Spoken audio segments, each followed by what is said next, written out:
in a dark forest. Coinzel was once counted among the legendary heroes who defended the Empire against an invasion by the Lord of Shadows. But after achieving this monumental feat, he was betrayed by his fellow heroes, who killed him to claim the glory for themselves. Now, years after this treachery, Coinzel has returned to life, driven by a thirst for revenge. The world now reveres the 7 who betrayed him as legendary heroes, and their nation has risen to great fame because of it. This fame is so immense that a young elf girl, along with countless others, is willing to go to any lengths to smuggle herself into their land and cross the border. However, that doesn't go so well for these people because they got caught attempting to sneak their way in. As per the rules, they are going to be executed. The chief warrior monk, Reincarnation, always holds public executions whenever someone is caught trying to sneak in, mostly because it deters others from trying to cross the border illegally, but also because it's a lot of fun for him. With a huge smile on his face, he signals for the criminals to be hoisted up. As they scream and beg for mercy, they are repeatedly stabbed through the guts until they are no longer breathing.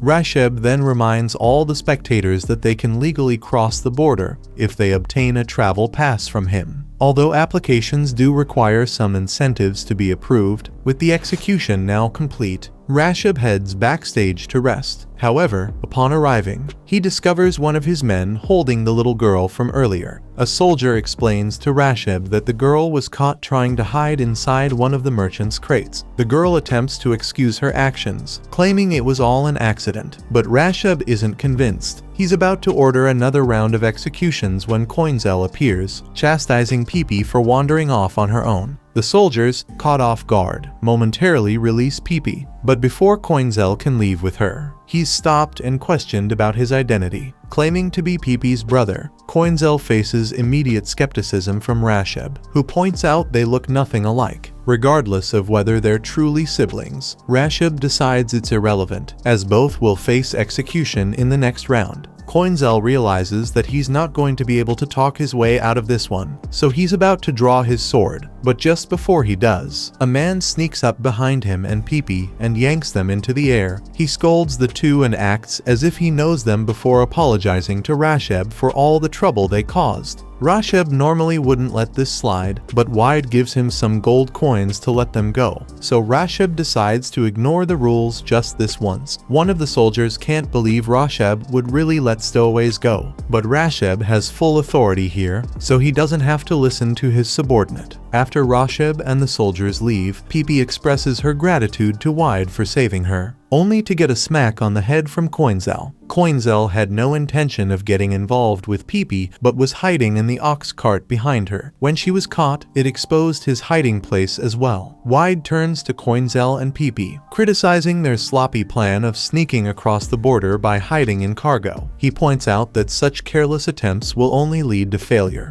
Wide explains that he's already paid a smuggler to ensure his safe passage and doesn't want Coinzel and Pipi jeopardizing his plans or alerting the monastery to their presence. While Wide is indifferent to their fate, whether they're caught or executed, he warns them to ensure their actions don't interfere with his escape. If they value their lives, he advises them to abandon their attempt and reconsider crossing the border. Before Wide can leave, Coinzel calls out to him and asks to know more about this smuggler he talked about. The man says he has no reason to tell a couple of kids about his contact, and in the first place, he doesn't understand why kids like them are willing to risk their lives just to get to the other side of the border. Pipi tells him that her home was destroyed, so there's nothing left for her here anymore, and she wants to get across for a better life. Just then, Coinzel's ears pick up the sound of a lot of footsteps, and he can tell that there are 13 armed men approaching. He casually picks Pipi up, walks over to the canal, and throws her in. This way, he won't have to worry about protecting her if a fight breaks out. On that note, they are immediately surrounded by 13 soldiers from the monastery. They know Rasheb released them because they showed good virtue to him, but the rest of the soldiers didn't get anything, so they still came after them. Coinzel doesn't understand what these guys are talking about when they say virtue, so he asks Wide about it. Wide explains that the monastery controls all the traffic going in and out of the border, so they are meant to judge whether someone is fit to cross over based on how virtuous they are. But in reality, travel is only approved for those who can bribe their way in. These soldiers saw how much Wide gave Rasheb, so they know he must have more money on him, and they plan to take every last penny after killing them. A soldier charges at Coinzel, but before the attack can land, Coinzel swiftly draws his sword and slices the soldier's body clean in half. Wide is left stunned by Coinzel's incredible strength, marveling at how effortlessly he accomplished such a feat, while the other soldiers are frozen in fear. Despite their terror, the lure of money drives them to charge at Coinzel together. Unfortunately for them, they were hopelessly outmatched. By the end of the confrontation, 13 lifeless bodies were discarded into the canal. After they've disposed of all the evidence, Wide says he has a favor to ask of Coinzel, and in exchange, he will tell Coinzel about the smuggler he mentioned. A little while later, Pepe finally makes it out of the water, but even though she's upset about getting thrown in like that, she doesn't have any time to complain because Coinzel says they are going to meet the smuggler. Wide leads the group into a tavern underneath the city. While Coinzel and Pepe are sitting at a table, Wide has a little chat with the smuggler and tavern owner, Altia. He apologizes and explains that he'll need her to give him a discount on the smuggling fee, as he had to use some of the money to bribe Rasheb in order to save the kids. Although Altia isn't thrilled about the request, she agrees, given that it was for the children's sake. She's particularly fond of them, especially Coinzel, and expresses an interest in getting to know him better. Later, Wide comes downstairs to inform Coinzel that Altia wants to see him in her room. Before Coinzel heads up, Wide asks him to be mindful and avoid spoiling Altia's mood. Altia offers to help Coinzel in exchange for him working for her, but Coinzel refuses and says he doesn't need her help since he's sure he can cross the border by himself. She asks him if he's sure he wants to reject her offer, since if he misses the ship today, he will miss his chance to meet the 7 great heroes. This gets Coinzel's attention, so he asks her what she means by that. Altia explains that the 7 great heroes are going to be stationed near the border in order to suppress the civil war. If Coinzel manages to get across, he's pretty much guaranteed to run into them. Meanwhile, Rasheb has assembled his soldiers outside the tavern, seething with anger at the so-called evil people inside who failed to donate to his monastery. He declares his intention to hunt them down and eliminate them. Suddenly, one of Altia's men bursts into her room to warn her that Rasheb and his forces have arrived. Outside, Rasheb confronts the crowd gathered at the tavern's entrance, announcing that he has received reports linking the establishment to an illegal smuggling operation. Claiming he's there to investigate, he demands to speak with the owner. In response, Altia steps forward from the back. She attempts to bluff her way out by insisting that she knows nothing about such activities, but Rasheb reveals he has evidence to suggest otherwise. He brings out a little man, and that man immediately snitches, saying he came here earlier to ask for Altia's help smuggling himself across the border. Now, Altia can't bluff her way out of this one.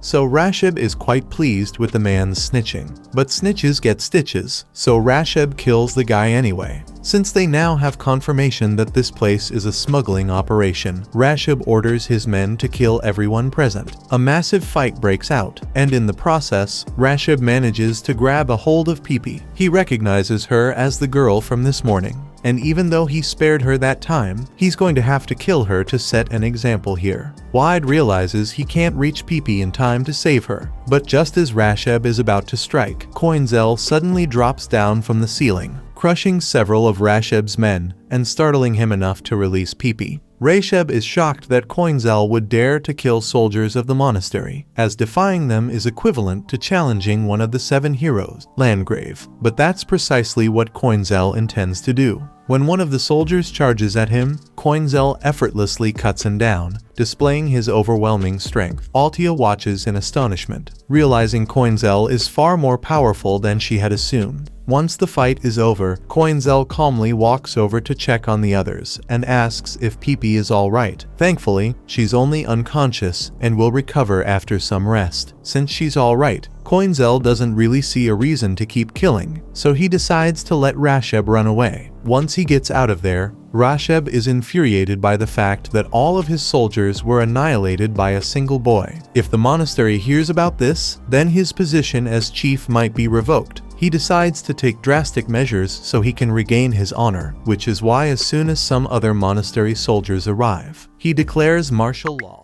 Since the tavern was busted, everyone goes into hiding in the tunnels under the city, but Coinzel still intends to smuggle himself across the border tonight. Altia tries to dissuade Coinzel, pointing out that after everything that's happened, security will be tighter than ever. However, Coinzel insists he cannot afford to miss this ship if he plans to confront the 7 heroes. Besides, he's confident he can handle anything the monks throw at him, especially with the moon out tonight. Seeing how determined he is, Altia decides to help by revealing a secret route, one that even the monastery is unaware of. Meanwhile, at the monastery, Rasheb is taking the hunt very seriously and has called for backup from Rangzats. When Rangzats arrives, Rasheb explains that he needs his help. Rangzats is willing to assist, but asks if Rasheb is certain, reminding him that his services come at a steep price. However, after the humiliation Rasheb has suffered, he's prepared to pay any amount to ensure those children are killed. Meanwhile, Coinzel and the others are running through some tunnels, but Coinzel is having a hard time because he hates places where he can't see the moon. And this place smells awful. Altia explains that this place is isolated from the rest of the underground fortress and was previously used by mages to perform experiments, which is why these gremlin things exist. But they aren't very strong, so Altia is easily able to slice them in half. They eventually arrive at an opening, so Altia explains that the corridor up front leads to the port's underground storage warehouse. However, as they try to get to the warehouse, their path is blocked by a giant gremlin. Altia is scared out of her mind because this is the same thing that killed her friend 3 years ago. Coinzel immediately leaps into action, aiming to strike the creature down, giving Altia a glimmer of hope that he might actually defeat it. However, his sword barely makes a dent, and the creature grabs him, slamming him into a wall with overwhelming force. Altia collapses in despair, realizing that if even Coinzel couldn't defeat the beast, there's no way any of them stand a chance of surviving. To make matters worse, the ship they were planning to sneak onto has already arrived, but due to the martial law Rasheb has enforced, it will only remain in port for a short time, making it impossible for them to reach it in time.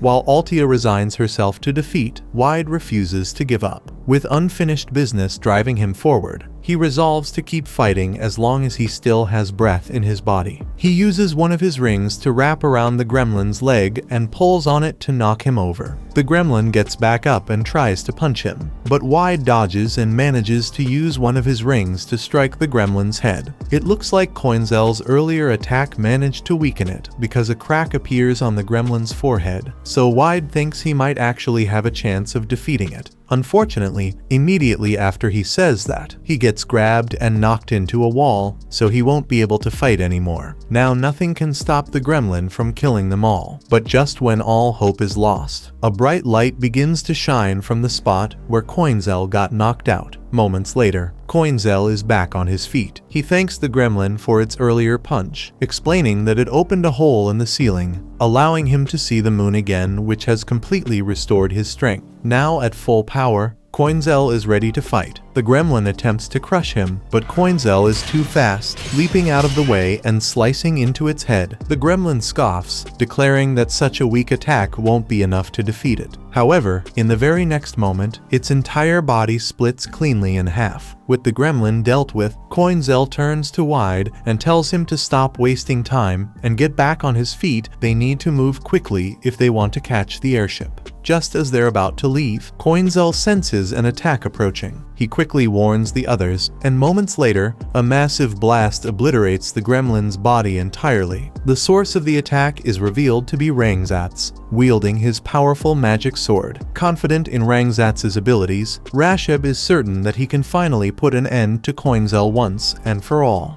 Watch this next video on screen and subscribe to not miss next part.